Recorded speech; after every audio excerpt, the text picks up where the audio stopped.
அப்படிப்பட்ட நம்ம வீட்டு பெண்களுக்கு அரசியல்லையும் முன்னேற வழிவகை செய்யணும். அதுக்கு உரிய இடஒதுக்கீடு வழங்கணும். பெண்களுக்கு இடஒதுக்கீடு தர்றது ஏதோ சலுகைன்னு நினச்சிடக்கூடாது. சமூக நீதி சார்ந்தது, அரசியல் அமைப்பு சார்ந்தது. பெண்கள் பாதுகாப்புக்கு சிங்கப்பெண் சிறப்பு அதிரடிப்படை இருக்குது. பெண்களுக்கான பாதுகாப்பில், பெண்களுக்கான இம்பார்ட்டன்ஸில் டிவிகே அரசு ரொம்ப கவனமாக தான் இருக்குது. இனியும் அப்படி தான் இருக்கும். இப்போ மீண்டும் ஒன்றிய அரசு மக்களவை உறுப்பினர்களின் எண்ணிக்கையை 50% அதிகரிக்க செய்து டீலிமிட்டேஷன் மசோதாவை அறிமுகப்படுத்த உத்தேசித்து இருப்பதா சில அரசியல் கட்சிகள் தெரிவிப்பதா கூறப்படுது. மாண்புமிகு பேரவைத் தலைவர் அவர்களே, நம்மளோட குடும்பத்தில் இருக்கிற, நம்மளோட வீட்டில் இருக்கிற நம்ம பாட்டியை, நம்ம அம்மாவை, நம்ம அக்காவை, நம்ம தங்கச்சியை பற்றின ஒரு தீர்மானம். அதை பற்றி பேசுகிறதுக்கு, அவங்களுக்காக பேசுகிறதுக்கு நம்ம மனசில் இருந்து, நம்ம இதயத்தில் இருந்து பேசுகிறேன். இதுக்கு முன்னாடி இந்த விஜய்க்கு கிடைச்ச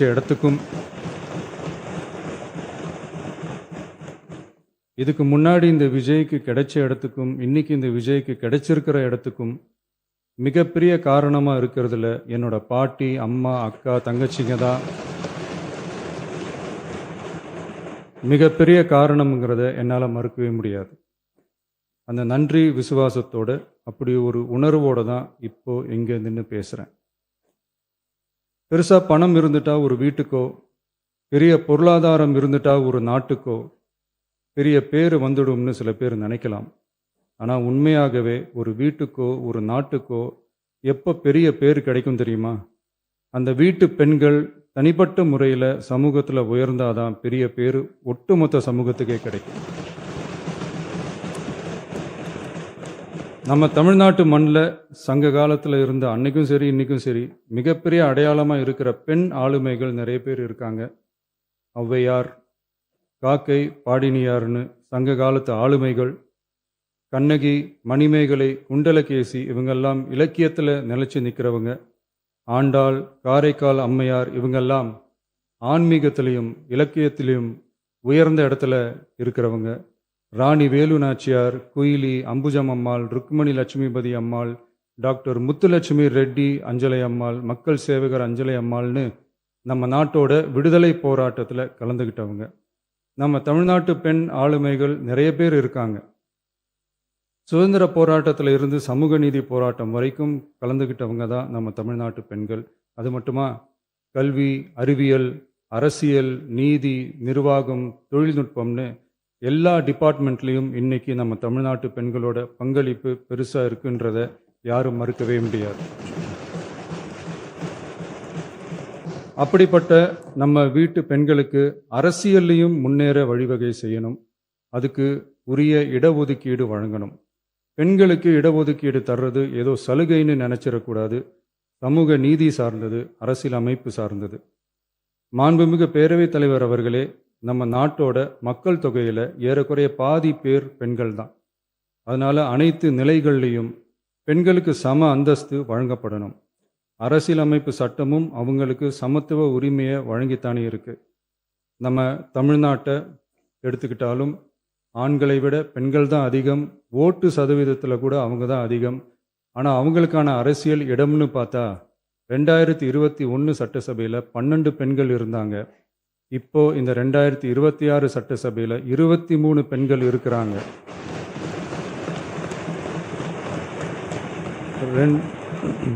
ரெண்டு மடங்கு ஆகி இருக்கு. ஆனாலும் சதவீத கணக்குப்படி பெருசாக உயரலை. மாண்புமிகு பேரவைத் தலைவர் அவர்களே, ஒன்றிய அரசு 2023ஆம் ஆண்டு மக்களவை, அனைத்து மாநில சட்டமன்றங்கள் மற்றும் டெல்லி யூனியன் பிரதேச சட்டமன்றத்தில் பெண்களுக்கென 1/3 தொகுதி ஒதுக்கீட்டை கட்டாயமாக்கி 106வது அரசியல் சாசன திருத்த சட்டத்தினை 2023 செப்டம்பர் 28 நிறைவேற்றி 2026 ஏப்ரல் 16 முதல் நடைமுறைக்கு வந்துள்ளது. இருப்பினும் மேற்படி தொகுதி ஒதுக்கீடானது மக்கள் தொகை கணக்கெடுப்பு மற்றும் அதை தொடர்ந்து நடக்கும் தொகுதி மறுவரையறை பணிகளுக்கு பிறகுதான் முழுமையாக நடைமுறைக்கு வரும் என்று தெரிவிக்கப்பட்டுள்ளது. மேலும் ஒன்றிய அரசு 2026ஆம் ஆண்டு 131வது அரசியல் சாசன திருத்தச் சட்ட மசோதாவையும் 2026ஆம் ஆண்டு தொகுதி மறுவரையறை சட்ட மசோதாவையும் தாக்கல் செய்து 2026 ஏப்ரல் 17இல் 2/3 பங்கு உறுப்பினர்களில் ஆதரவு இல்லாமல் மசோதா நிறைவேறவில்லை. அவ்வாறு மக்கள் தொகை கணக்கெடுப்பு மற்றும் தொகுதி மறுசீரமைப்புடன் பெண்களுக்கான தொகுதி ஒதுக்கீட்டை இணைப்பதால் அதனை நடைமுறைப்படுத்த மேலும் பல ஆண்டுகள் காலதாமதம் ஆகலாம். மாண்புமிகு பேரவைத் தலைவர் அவர்களே, நாடாளுமன்றம் மற்றும் மாநில சட்டமன்றங்களில் மகளிருக்கென 1/3 பங்கு தொகுதி ஒதுக்கீட்டு செய்து சட்டம் நிறைவேற்றப்பட்டிருந்த போதிலும் அதனை நடைமுறைப்படுத்துவதில் ஏற்படும் கால தாமதத்தினால் அச்சட்டம் நிறைவேற்றப்பட்டதன் நோக்கம் நிறைவேறாமல் காலம் தாழ்த்தப்படும் சூழ்நிலை உருவாகியுள்ளது.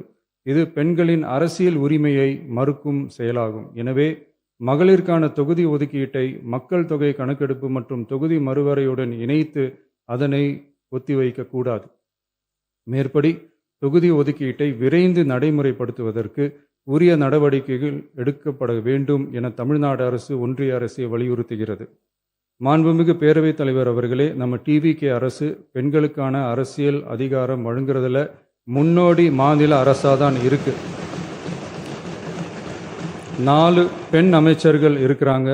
பெண்கள் பாதுகாப்புக்கு சிங்கப்பெண் சிறப்பு அதிரடிப்படை இருக்கு. பெண்களுக்கான பாதுகாப்புல, பெண்களுக்கான இம்பார்ட்டன்ஸ்ல டிவிகே அரசு ரொம்ப கவனமாக தான் இருக்கு. இனியும் அப்படிதான் இருக்கும்.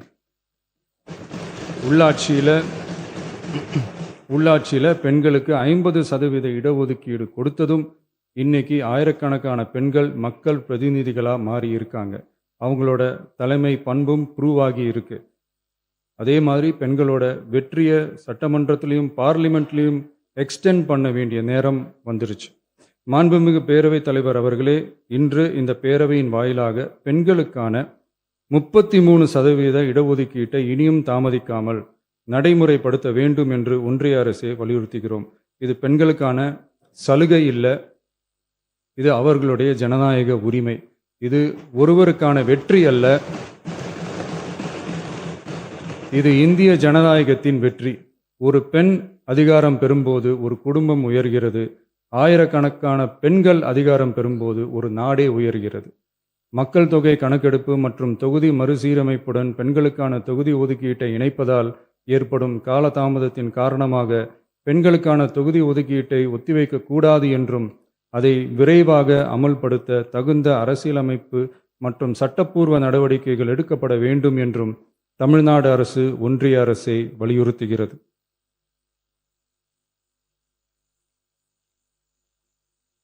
மாண்புமிகு பேரவைத் தலைவர் அவர்களே, டீலிமிட்டேஷன் தொடர்பான ஆலோசனை கூட்டம் தமிழ்நாட்டு மக்களவை மற்றும் மாநிலங்களவை உறுப்பினர்களுடன் தமிழ்நாடு அரசால் நமது தலைமையில் 8/8/2026 அன்று கலைவாணர் அரங்கத்தில் நடந்துச்சு.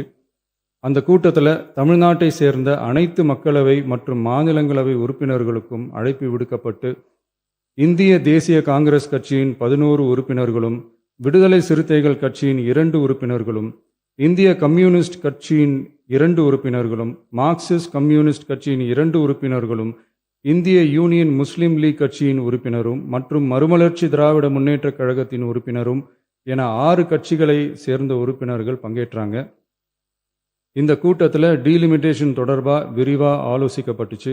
அந்த ஆலோசனையில் டீலிமிட்டேஷனால் தமிழ்நாடு மற்றும் தென் மாநிலங்களுக்கு ஏற்படக்கூடிய பாதிப்புகள் குறித்தும் அதை சரி செய்யறதுக்கான வழிமுறைகள் குறித்தும் விவாதிக்கப்பட்டு இறுதியில் டீலிமிட்டேஷன் தொடர்பாக சட்டமன்றத்தில் ஒரு தீர்மானம் இயற்றலாம்னு முடிவானுச்சு.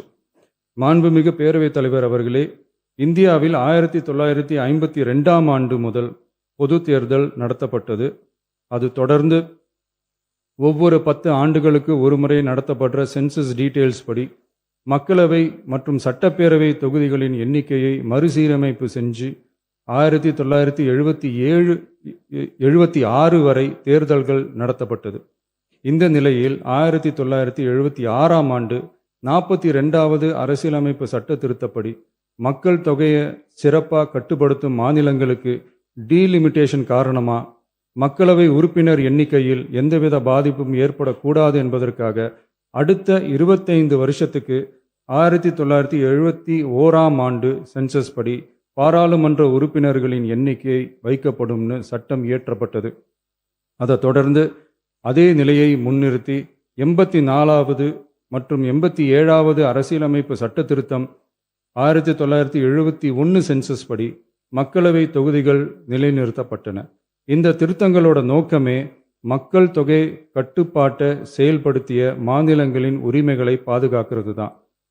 மாண்புமிகு பேரவைத் தலைவர் அவர்களே, அந்த 25 வருஷ லிமிட் இந்த 2026 முடியுது.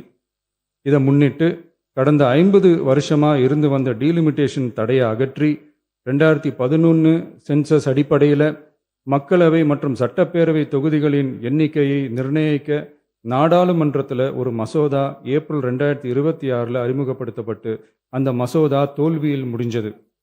இப்போ மீண்டும் ஒன்றிய அரசு மக்களவை உறுப்பினர்களின் எண்ணிக்கையை 50% அதிகரிக்க செய்து டீலிமிட்டேஷன் மசோதாவை அறிமுகப்படுத்த உத்தேசித்து இருப்பதா சில அரசியல் கட்சிகள் தெரிவிப்பதா கூறப்படுது. இந்த வரக்கூடிய மசோதா குறித்து 8/8/2026 பாராளுமன்ற உறுப்பினர்களோட நடந்த கூட்டத்தில் விவாதிச்சப்போ மேலே சொன்ன மாதிரி தற்போது அறிமுகப்படுத்தப்பட உள்ள மசோதா நிறைவேறினால் ஒவ்வொரு மாநிலத்துக்கும் தலா 50% மக்களவை உறுப்பினர்களின் எண்ணிக்கையை முதலில் அதிகரித்தாலும் அதனைத் தொடர்ந்து 2026 சென்சஸுக்கு பிறகு அரசியலமைப்பு பிரிவு ஆர்டிகல் 81(2)A அதன் கீழ் மாநிலத்தின் மக்கள் தொகையின் அடிப்படையில் தொகுதிகள் மறுசீரமைக்கப்படும். இப்படி செஞ்சா தென் மாநிலங்களின் பாராளுமன்ற உறுப்பினர் எண்ணிக்கை வெகுவா குறைய வாய்ப்பு இருக்கு. கடைசியில் மக்கள் தொகை கட்டுப்பாட்டை சிறப்பாக செயல்படுத்தின தமிழ்நாடு உள்ளிட்ட தென் மாநிலங்களுக்கு பெரும் அரசியல் பிரதிநிதித்துவ அநீதி இழைக்கப்படும். சர்வ வல்லமை பெற்றதா டீலிமிட்டேஷன் ஆணையம் இருக்கு. இந்த அதிகாரத்தை தவிர்த்து பாராளுமன்றத்திற்கே இறுதி செய்யும் அதிகாரம் இருக்க வேண்டும் என்ற கருத்தும் முன்வைக்கப்பட்டது.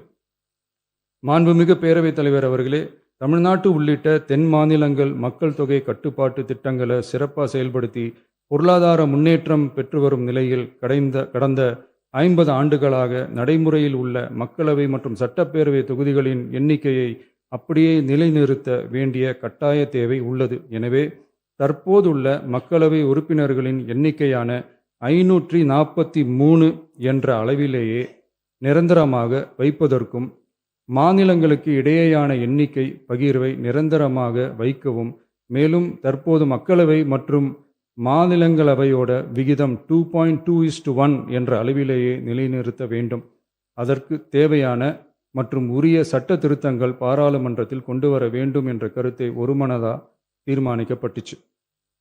மாண்புமிகு பேரவைத் தலைவர் அவர்களே, மகளிர் இடஒதுக்கீடு சட்டத்தினை அமுல்படுத்த மேலும் காலதாமதம் இல்லாமல் தற்போது 543 என்ற நிலையிலேயே 1/3 தொகுதி மகளிர் தொகுதிக்கு வருகின்ற 2029 பாராளுமன்ற தேர்தலில் நடைமுறைப்படுத்த வேண்டும் என்ற முன்மொழியும் தீர்மானிக்கப்பட்டுச்சு. ஆகவே மேற்கூறிய காரணங்களால் தமிழ்நாட்டில் உள்ள அனைத்து சட்டமன்ற கட்சியின் தலைவர்களும் ஒருமித்த கருத்தோடு தமிழ்நாட்டை முன்னிறுத்தி கட்சி வேறுபாடின்றி ஒருமித்த குரலில் பேச வேண்டும் என்ற கருத்தை வலியுறுத்தி நாம முன்மொழிகிற தீர்மானத்தை ஒருமனதாக நிறைவேற்றி தருமாறு கேட்டுக்கொள்கிறோம். தொகுதி மறுவரையறை மற்றும் மகளிர் இடஒதுக்கீடு அரசினர் தனி தீர்மானம். தமிழ்நாடு உள்ளிட்ட அனைத்து மாநிலங்கள் மற்றும் யூனியன் பிரதேசங்களில் மக்களவை சட்டப்பேரவை உறுப்பினர்களின் எண்ணிக்கையானது கடந்த 50 ஆண்டுகளாக 1971ஆம் ஆண்டினுடைய மக்கள் தொகை கணக்கெடுப்பு புள்ளி விவரங்களின்படி நிர்ணயிக்கப்பட்டு தேர்தல்கள் நடத்தப்பட்டு வருகிறது. ஏப்ரல் 2026 பாராளுமன்றத்தில் கடந்த 50 ஆண்டு கால தொகுதி மறுவரையறை தடையை நீக்கவும் 2011ஆம் ஆண்டு மக்கள் தொகை கணக்கெடுப்பு அடிப்படையில் தொகுதி மறுவரையறை செய்திடவும் மக்களவை உறுப்பினர்களின் எண்ணிக்கையை 550 850 அதிகரிக்கவும் கொண்டுவரப்பட்ட அரசியலமைப்பு சட்ட திருத்த மசோதா தோல்வியடைந்தது. இந்நிலையில் மீளவும் மேற்குறிப்பிட்ட அரசியலமைப்பு சட்ட திருத்த மசோதா கொண்டுவரப்பட உள்ளது என தெரிந்ததின் அடிப்படையில் 1971க்கு பிறகு உள்ள எந்த மக்கள் தொகை கணக்கெடுப்பை அடிப்படையாக கொண்டு தொகுதி மறுவரையறை செய்தாலும் மக்கள் தொகையை சிறப்பாக கட்டுப்படுத்திய தமிழ்நாடு உள்ளிட்ட தென் மாநிலங்களின் நாடாளுமன்ற பிரதிநிதித்துவம் நிரந்தரமாக பாதிக்கப்படும் என்பது நிதர்சனமான உண்மை. ஒன்றிய அரசு அளித்த உறுதியின்படி மக்கள் தொகை கட்டுப்பாட்டு திட்டங்களை சிறப்பாக செயல்படுத்தி நல்ல பொருளாதார வளர்ச்சி கண்டு நல்ல சுகாதாரம் மக்கள் நல திட்டங்களை மேற்கொண்டு வரும் எந்த ஒரு மாநிலமும் தொகுதி மறுவரையால் பாதிக்கப்படாமல் பார்த்து கொள்வது ஒன்றிய அரசின் தலையாய கடமையாகும். எனவே தற்போதுள்ள மக்களவை உறுப்பினர்களின் எண்ணிக்கையான 543 என்ற அளவிலேயே நிரந்தரமாக வைப்பதற்கும் மாநிலங்களுக்கு இடையேயான எண்ணிக்கை பகிர்வை நிரந்தரமாக வைக்கவும், மேலும் தற்போது மக்களவை மற்றும் மாநிலங்கள் அவையினுடைய விகிதம் 2.2:1 என்ற அளவிலேயே நிலைநிறுத்த வேண்டும் என்றும், அதே வேளையில் பெண்களுக்கான 33% இடஒதுக்கீட்டை காலதாமதமின்றி தற்போது 543 தொகுதிகளின் அடிப்படையிலேயே 2029ஆம் ஆண்டு மக்களவை தேர்தலில் நடைமுறைப்படுத்த வேண்டும் என்றும் ஒன்றிய அரசை வலியுறுத்தி தமிழ்நாடு சட்டமன்ற பேரவை கீழ்கண்ட தீர்மானங்களை ஒருமனதாக நிறைவேற்றுகிறது. 1. நாடாளுமன்ற மக்களவையின் மொத்த உறுப்பினர்களின் எண்ணிக்கையை 543 என்ற நிலையிலேயே நிரந்தரமாக்க வேண்டும். 2. தற்போதுள்ள மக்களவை உறுப்பினர்களின் இடங்களின் எண்ணிக்கையை மாநிலங்களுக்கிடையே, அதாவது விகிதாச்சார பிரதிநிதித்துவம் தற்போதுள்ள அளவிலேயே நிரந்தரமாக்க வேண்டும். 3. வரவிருக்கும் மக்களவை பொது தேர்தலிலும் அதன் பிறகு சட்டமன்ற பொது தேர்தல்களிலும் 1/3 தொகுதி ஒதுக்கீட்டு பலனை பெண்கள் பெறுவதை உறுதி செய்ய வேண்டும் என ஒன்றிய அரசை தமிழ்நாடு சட்டமன்ற பேரவை ஒருமனதாக வலியுறுத்துகிறது. மாண்புமிகு பேரவைத் தலைவர் அவர்களே, இந்த தீர்மானம் ஒரு அரசியல் கட்சியின் தீர்மானம் அல்ல, தமிழ்நாட்டின் உரிமையை நிரந்தரமாக பாதுகாக்கும் தீர்மானம். எனவே அனைத்து கட்சிகளை சேர்ந்த மாண்புமிகு பேரவை உறுப்பினர்கள் இந்த தீர்மானத்தை ஒருமனதாக நிறைவேற்றி தர வேண்டும் என்று கேட்டுக்கொள்கிறோம். நன்றி. Subscribe to One India and never miss an update.